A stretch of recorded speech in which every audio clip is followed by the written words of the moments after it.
Очень часто спрашиваете, и понятно, что видите, что это за скалка. Кто-то говорит свечка. Есть вообще плохие значения. Слушайте, это скалка для мастики. Нужно ее покупать? Ну, нет.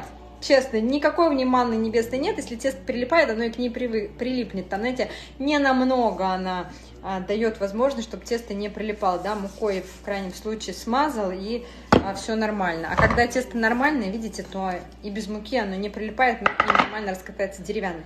Но есть возможность купить, конечно, это такой вот уровень, ну, побольше. Но она дороже стоит, поэтому смотрите сами. Wildberries, Озон, все везде есть.